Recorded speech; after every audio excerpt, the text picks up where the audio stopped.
I totally agree kay Mike Defensor, guys. Posible talagang binayaran ng mga sangkot do'n sa testimony ni Orly Gorteza yung ano, yung mga yung attorney na nagnotaryo nung statement niya, nung, affidavit niya. Ito guys, panoorin natin. If of course, Exactly. hindi ho ba? Pero ang problema ho kasi dito, which dinala nyo na po yung conversation is, well, first is, ito ngang sinasabi ni lawyer na ganito po. Ang sabi niya, and I quote, I categorically deny notarizing, signing, or participating in the preparation of the said document. The signature and notarial details attributed to me are falsified and unauthorized. Ibig sabihin po, yung signature ni attorney dyan, hindi siyang gumawa. Yung yung sinasabing pag-prepare nitong affidavit, wala po siya dyan. Yung kanyang 'Di ba, sobrang imposible. Sobrang imposible naman talaga gagawa ng alam mo yung Marines, yung sundalo ng Marines hindi nga natakot na humarap sa Senate tapos dito siya magkakamali. Sa notaryo lang, nag-oath nga, eh. Kabaliwan talaga, eh. pag-participate doon sa preparation of the document, yung pag-sign, sinasabi na niya po, I categorically deny. So now, Then it should be investigated. She should be investigated. Correct. As far as Gutesa's statement is concerned, it is legal. Hmm. Kung dinideny niya yon, doesn't matter. Legal yung statement ni Gutesa. What he said during the Senate hearing has legal weight. It can be as evidence. Walang pinagkaiba yung ninotarize dun sa statement niya because he read the same thing. So if people are saying mali yun, hindi notarized, doesn't matter. What is that legal basis ngayon? Kung imbestigahan nila, good. They should investigate that lawyer. They should investigate what happened. So, Congressman, basically, kayo po ay naniniwala na si Gutesa ay talagang nagpunta dito kay attorney at pinatutuhanan po yung kanyang affidavit at si attorney po ay talagang nag-sign doon sa kanyang sinumpaang salaysay at ninotaryo po ito. Gutesa, Yes. is Gutesa telling you na talagang ginawa niya yon at doon siya talaga nagpunta kay attorney Pichi Rosas Espiras? Yes, you know, Pinky, the truth is, walang motive si Gutesa na manloko ng notaryo. Correct. Kasi yung sinabi naman niya sa Senate is the same. Yeah, There's no motive on the part of Sergeant Gutesa to fake a notarized document because he said it the same. It's not perjurious on his part because it was in good faith. Now, as to the lawyer and to that office, they should investigate. Why is she backtracking now? Why is he saying now that didn't happen, that Gutesa didn't go to their office? Just going back to what you said, na wala hong, I forget the exact word you said, walang The motive. No walang motive. motibo si Gutesa na magsinungaling, Yes. hindi ho ba? Ang tanong ko po, ano po ang magiging motibo ni attorney na siya naman po ang magsinungaling? Pwede siyang tinakot. Pwede siyang sinabihan na sabihin mo, hindi totoo yan.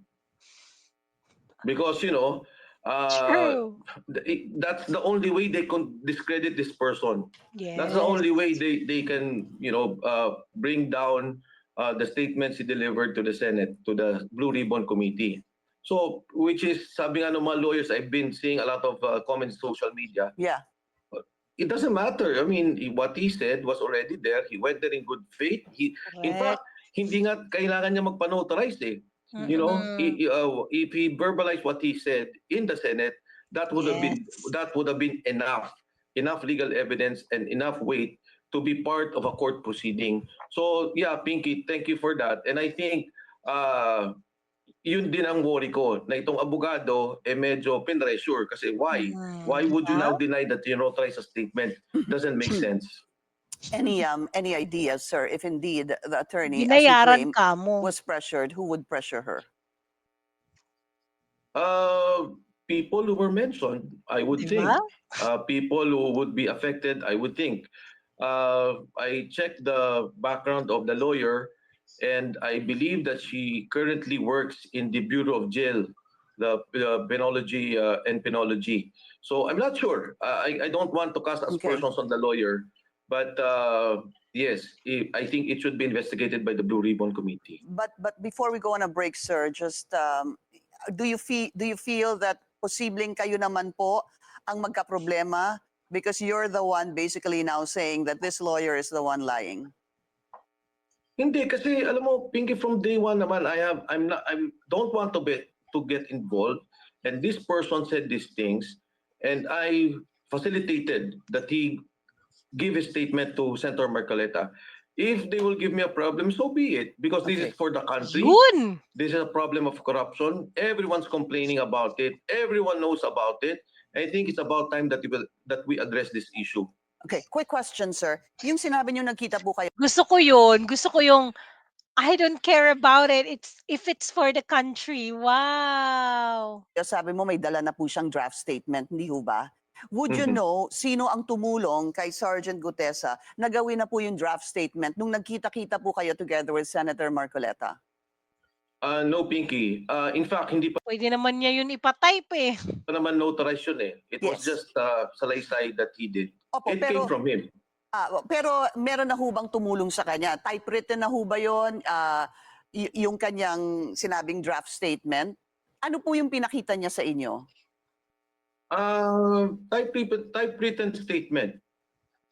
Did it look like the one that has been making the rounds on social media and what we've been showing? Yun na ho ba yun? Yan. Yung pong, Basically, yeah. Basically, yan na yes. yun. Yeah. So obviously, of course, you would get a lawyer to do that for you, right?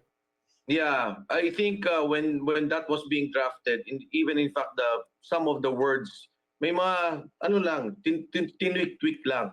Opo. Yeah. Okay. We just need to take a very short break. We'll continue. So yun na nga. When you talked to him, did you talk to him recently, sir? I mean, after the Senate hearing? No, I haven't. But message has been relayed to me that wala lang kasi syempre I was worried about his safety kung kamusta lang siya. And some people told me that well, friends of his told me that he's okay and he's with his fellow Marines, some of them the officials who parang gusto na to protect and to ensure the safety of Sergeant Gutesa. So meron ho talaga Wow. nagpoprotekta sa kanya?